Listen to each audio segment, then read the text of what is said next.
to the Courthouse Hotel in London ahead of a very, very special event. The first one of 2018, I think probably our favourite venue in the country, the O2 Arena. Been the home of some wonderful nights over the years, and this is going to be another one on Saturday night, live and exclusive on Sky Sports. When we was negotiating with both camps, I said, this isn't an O2 fight, this is more of a York Hall fight. And it's not often I'm wrong, but oh man was I wrong. This has gone nuts, absolutely nuts.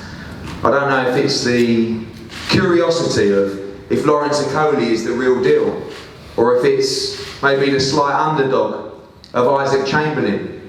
Can he derail the hype? Is it my co-promoter, Anthony Joshua? I don't know, but I don't care, because he's going to be packed on Saturday night at the O2. We've got a fantastic card with some tremendous fighters on the card from top to bottom, and this is going to be a night that we're really, really going to enjoy. Before I talk about the fighters on the card, as always, we wouldn't be here without our broadcast partner. And I've said it before, I'll say it again. 4 or 5 years ago, boxing was on its knees. There wasn't one broadcaster out there, other than Sky Sports, that wanted to stick one penny into the sport. And just because we've made it sexy again, you're all coming back. Well, this is where it started, and this is where it will stay. The head of boxing for Sky Sports, Adam Smith. Thank you, Eddie. 2017 was wonderful. 2018 is going to be even better, and we're getting off to an absolute flyer. As Eddie said, this was deemed a York Hall fight. 1,500, 2,000 people maybe. I think we're going to have 8,000 there at the O2 on Saturday night. It's absolutely terrific. It makes a number of points, actually. One is 2 unbeaten fighters putting it all on the line at an early stage of their careers, which I think is wonderful to see. I think secondly, a narrative. They don't like each other.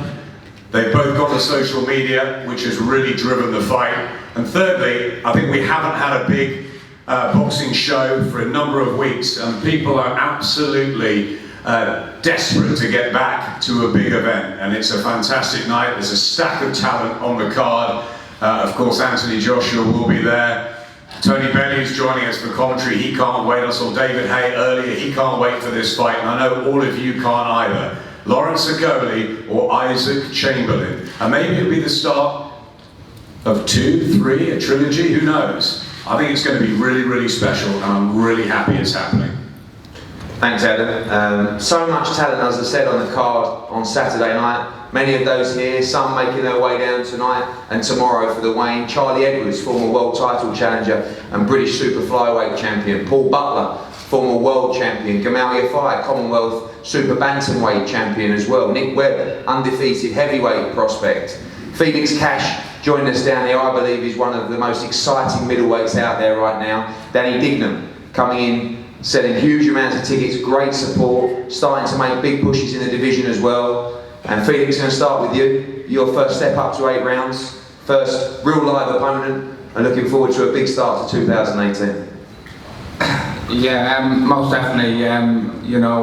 Looking forward to stepping up now and going through the rounds and putting me in a good position for titles after this one. So what we're going to do is go in there, stay focused, and do the job on him. All the hard work's been put in the gym. I know how good I am with what I've been doing in the gym, so I've just got to take that into the ring and stay focused and do the job. Every division right now red hot in British boxing. Domestically, the middleweight's no different. How far do you see yourself away from not just the top guys, but certainly British title level in 2018? Well, obviously I've got to take fight by fight. You can't underestimate anyone. You've got to do the job in there. So, getting him out of the way on Saturday night, and then have another maybe 2 fights after that. By the end of the summer or the end of this year, I'll be looking for maybe challenging, put myself in position for the British title, or even challenging for it by the end of the year. So that's what I'd like to do. But obviously you got to take step by step. Danny, number 02 appearance for you. You boxed here before, looking for a big 2018 and remaining unbeaten. Yeah, I'm looking forward to fighting. It was a shame about my opponent pulled out on Wednesday. That would have been a good test for me in my first 6th rounder, but unfortunately he's injured. and now I've got a late replacement, but I just got to rise to the occasion and put on a good performance. Our first TV fight on Sky Sports main event on Saturday night will be a fantastic Commonwealth featherweight title fight between champion Reece Bellotti and Ben Jones. This is going to be all action, absolutely electric. Both guys love to go out and really have a fight. I think Reece Bellotti is one of the hardest punchers worldwide in the featherweight division. 11 wins, 10 KOs. Epic fight with Jason Cunningham at your call last time out. Was behind on the scorecards and came back with a brilliant stoppage victory. Ben, firstly for you, I've seen your team on social media. I know you've put the work in. I believe you've had camp out in Thailand for this fight. Big fight for you and taking it very, very seriously. Yes, I am. Yeah, I'm taking it very seriously. It's a great opportunity for me. O2 Arena, what a fantastic venue. Yeah, I'm really looking forward to it. It's a great fight for the fans. Me and Reece, I'm sure we'll make a big show of it. It'll be a great fight. Both can punch a bit. Both got amazing work rates. Be cracking. Good fight. And also huge support for you coming down. Sold a lot of tickets and Reece sells a lot of tickets as well. And feel like a little bit of justice potentially after you feel you beat Cunningham for that Commonwealth title last time. That's right. Yeah, without a doubt. I mean, I believe that's my belt. So this time it's time to make it right. So there you go. Reece, I can't lie, last time your call, through 4 or 5 rounds, I was a little bit worried. Cunningham was boxing beautifully in that fight, and then all of a sudden you came back with just one of the most exciting stoppages of the year, and now another step up for you on the O2 card. No, exactly, yeah. And every fight is going to be different, just like that one was, but we kind of knew that was the way it was going to go. But this fight, obviously everyone knows my and Ben's style, so it's going to make for a great fight, and hopefully be exciting for people to watch. Obviously known as a huge puncher, but working hard with Jimmy Mack on your boxing skills as well. This time, styles will gel a lot better than the Cunningham fight, and it's going to be explosive. Yeah, 100%. Obviously, that's not all I can do is just punch, and I've been practicing on different things with Jim Mack in the gym. We're always constantly working on technique and other different things with footwork and things like that. So, but yeah, like you say, our styles will definitely gel, and it's going to be a great fight. Looking forward to that one for the Commonwealth featherweight title. Every now and again you watch a fighter, it's like poetry in motion. And that's how I feel about Joshua Buatsi. Honestly, I watched this boy at the Rio Olympics. I was sitting on the sofa with my old man, and he turned to me and said, "You have to sign this kid." And after a few quid and a lot of phone calls and meetings, we got there. And he's grown a lot of facial hair since, but he's the same beast as he was in Rio, if not better. And I honestly believe this is one of the biggest prospects in world boxing. Not to put any pressure on you, but on a serious note, absolute joy to watch this young man fight. It's going to be a fantastic 2018. Josh, kicking off Saturday night, back at the O2 where you made your debut. Yeah, first of all, thanks everyone for coming. I was just saying to Lawrence before it started, I congratulated him because he's produced this. Matchroom, Sky Sports, they've all done it, but it's because of the interest from Lawrence and Isaac, so credit to both of them. Back to myself, there's not pressure, Eddie saying I'm the most this and that prosper or whatever. What happened in Rio happened. I'm a professional now. This is the next stage for me, so for me it's due to me to go out there and make great impressions. So the guy I've got on Saturday, good guy, got a winning record, fantastic, he's coming to win, that's good. I don't have a lot to say. I've done the training, the beards are, like I said yesterday, still a 10 out of 10. When I get the trim, it's going to be a 12 out of 10 minimum. We're going to get that done and we're just going to go out there and perform. I don't have much to say, to be honest. Camp's over now, so I'm just looking forward to fighting. The boxing world's changing. The fans are having more of a say than ever, of course, with the growth of social media. We're seeing fights like OKOLIE Chamberlain happen faster. You're seeing your Rio Olympian friends, Josh Kelly, Joe Caldina, stepping up really faster than ever now. And a couple more for you, and you're going to be in that title mix in 2018 as well. Yeah, absolutely. Like I keep saying, they're moving at a rate which I would say is probably quicker than myself. But what I do know is that when my opportunities come and when I'm stepped up and the titles come, I will grasp them with both hands. Leading to the Olympics, I probably wasn't looked at or considered, but I knew the timing would be right. Keep doing your thing, put your head down, when the opportunity comes, you take it. So a bit like this, I'm sure you, my managers, everyone will guide me correctly, and when the opportunity comes, I'll take it. I can't wait to see you back in action, and I can't wait to see your career progress. Fantastic talent. Now, on to another title fight, the WBA Super Welterweight title, intercontinental fight, and we've worked with this man for a long, long time, and I can't help but say I've got a soft spot for him. We all remember that epic fight with Kell Brook, seems like many years ago now. The rematch, outdoors at Craven Park, the first round stoppage victory for him against Brian Rose in Blackpool. Blimey, that was an awkward one. Then the rematch, coming back, also Ben Hall was the test for Carson Jones. In a similar kind of situation to the fight with Ted Cheeseman on Saturday. Ben Hall was an undefeated fighter, the hype was there, he believed he could step up and move to the next level. Carson Jones came over and won in great style that time. I thought he was very hard done by in his last fight against Antonio Margarito. But what I like about Carson Jones is he's here to win every single time. And like I said about Joshua Buatsi and Lawrence OKOLIE and Isaac Chamberlain, you do your apprenticeship and then that's it, mate. It's all up to you. You're in the deep end. And that's exactly what this fight is about on Saturday night. Is it too early for Ted Cheeseman? Is he good enough to mix with a very good fighter in Carson Jones? Is he tough enough? Does he have the chin?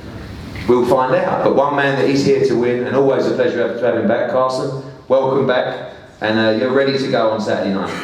Cheers, mate. Cheers. First of all, I just want to thank everybody involved with the promotion, my team, of course.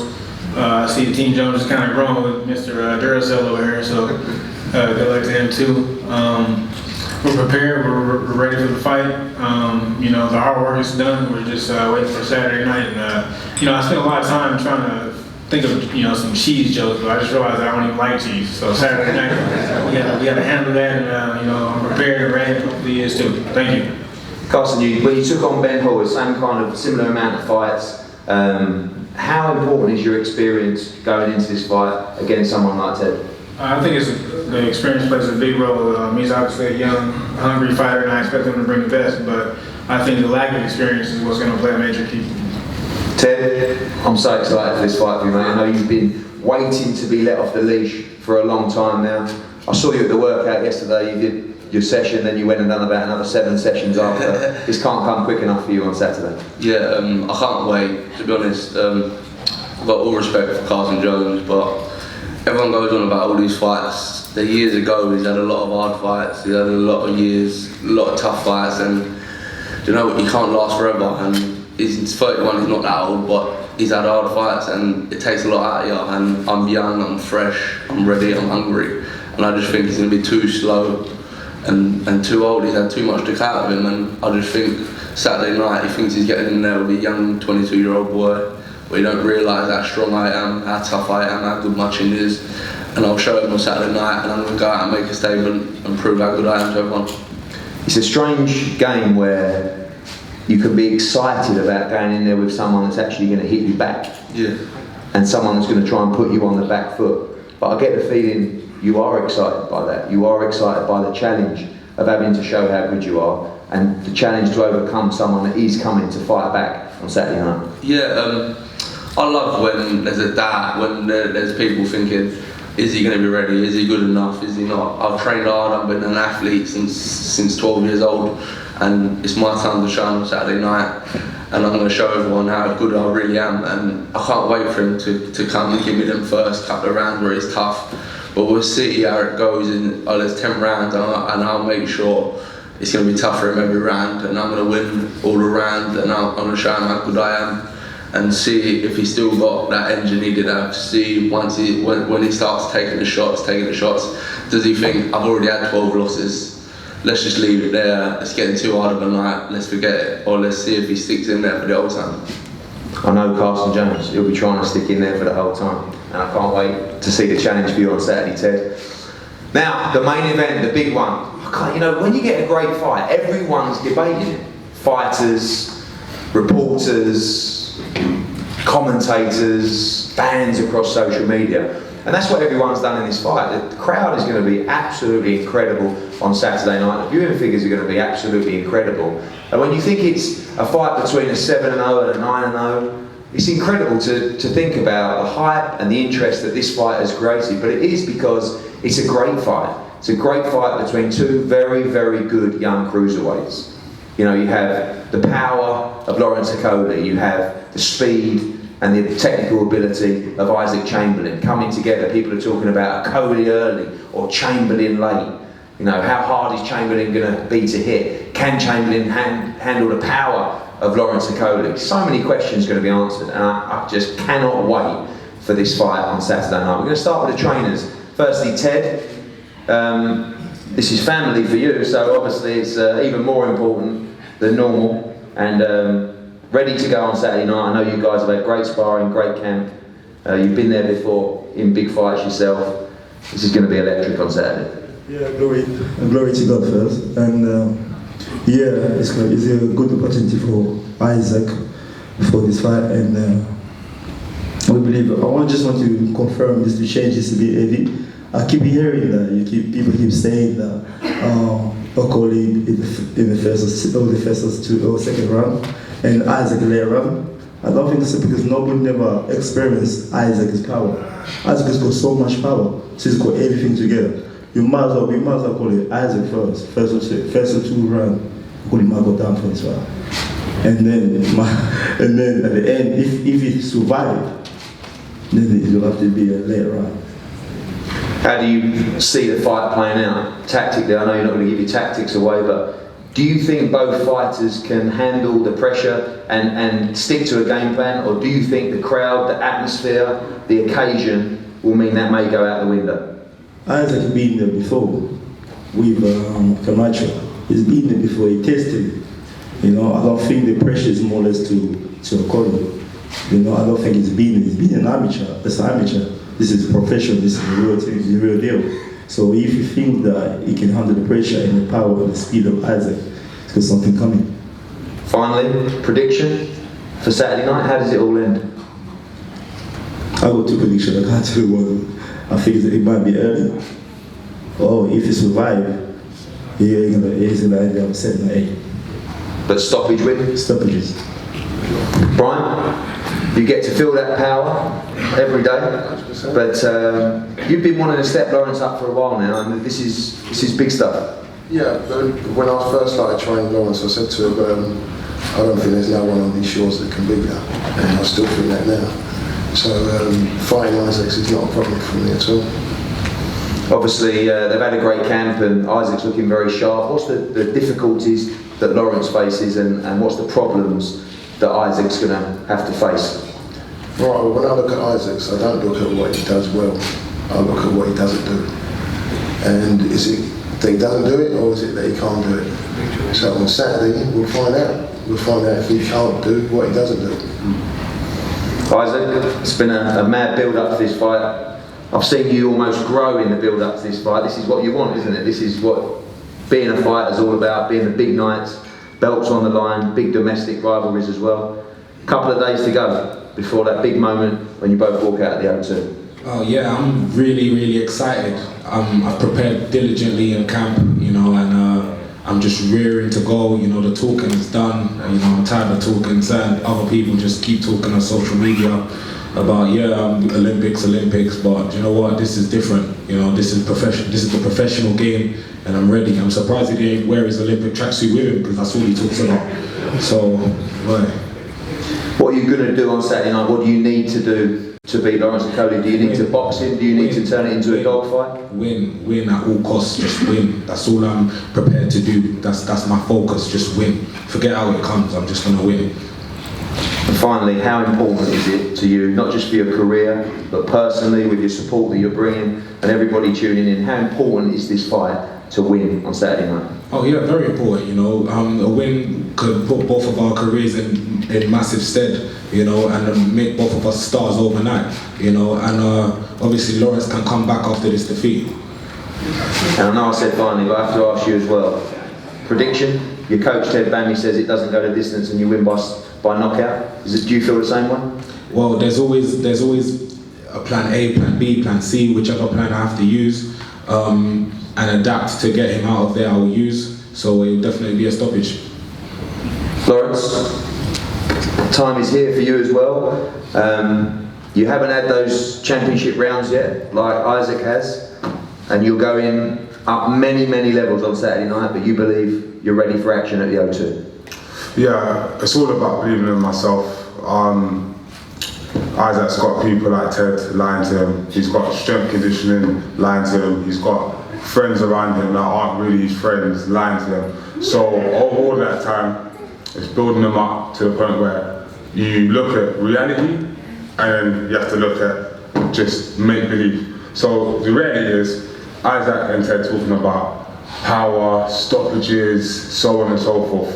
And then I actually look back and I watch Isaac's fights and I watch the reality of him standing in front of me and I think, okay, he's taken X amount of rounds. Like his strategy to stop people is the same every single time, which is possum, get in there, they get tired, then he gets a stoppage. So I think that the problem with Isaac and Ted is that they're looking at what Lawrence, they're planning on winning this fight on what I don't do or I don't do well, if that makes sense. So it's not Isaac's so good, it's Lawrence is going to get tired late or Lawrence is going to make this mistake, that mistake. But really and truly, I'm going to get in there and I'm going to be the exact same way that I always am, which is ferocious and explosive early. So if Isaac's got power, we'll find out. If I've got power, we'll find out and we'll see who's going to be able to take whose shots and who isn't. This feels a lot like another great domestic rivalry fight, Anthony Joshua against Dillian White at the O2. We just saw the game plan, everything go out the window, and it ended up being a street fight. Does that happen on Saturday, or is it important to keep your composure? It depends how I feel in the changing room, because I'm usually quite calm all the way up until I get to the changing room, and then I make my mind up while we're in there.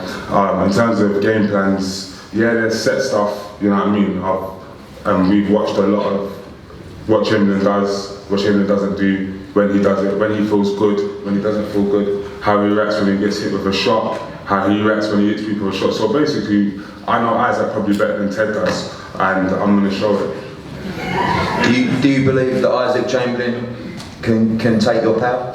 I don't personally think that many people can take my power. The question is, can I land? Yes. Will I land? Yes. But I'm not expecting to go in there and hit him with the first punch and to go down, because he's shown mental fortitude time and time again. So I'm expecting a hard fight, but at the same time, I'm reminding everyone here, I'm a human being, same as Isaac. So the reality is, when I land, and it's probably going to be the right hand, like everyone knows, when I land with my right hand flush for the first time, we'll find out what's going to happen. Because what I believe is really going to happen, because Ted is talking a lot of rubbish, what's really going to happen is I'm going to get in there and I'm going to start hitting Isaac, and Isaac is going to go to the corner, and all the game plans that they thought about, Ted's going to be like, okay, just blah blah blah, get close, work the body, and Isaac's going to be thinking to himself, hold on a second, like I take punches when I'm making my way in there, oh it hurts, blah blah blah. So it's one thing to say levels professional boxing.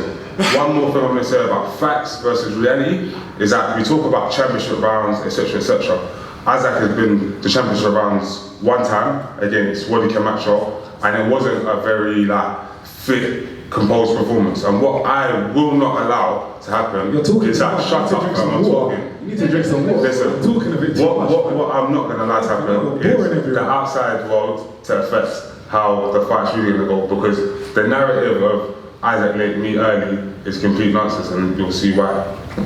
And finally, I asked those guys, Brian, how does the fight end on Saturday night? If it goes past 3 rounds, he's done well. If it goes to 10 rounds, he's done very well. Lawrence, stoppage win?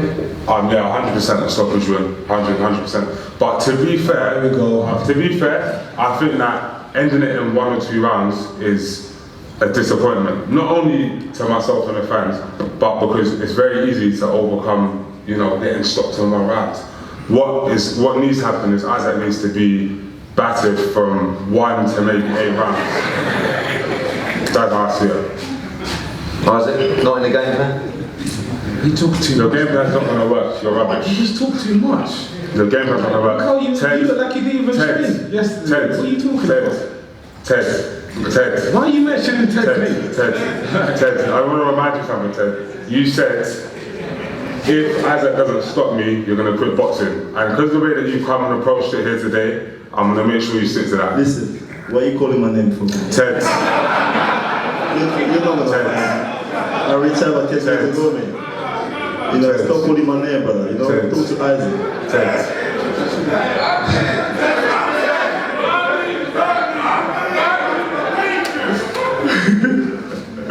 Okay. The talking is nearly done. And again, I can't wait for this fight. I want to just say one thing, because when two fighters who you work with come together at this stage in their career, put it all on the line, you know, both of you guys have a huge future in this sport, and I'll take my hat off to you, as everybody in boxing should do, everyone in this room should do, that you're taking the risks, you're taking a gamble to provide entertainment for the fans, try and give the fans the fights they want to see, and ultimately trying to move to the next level, because the winner of this fight goes on to become a real star in British boxing. The loser can be too, but the winner goes on this kind of stage to be a major player in the division. So good luck both of you, may the best man win. Thank you all so much. We're going to have head-to-heads up here now, and we'll see you at the weigh-in tomorrow at the O2 Arena.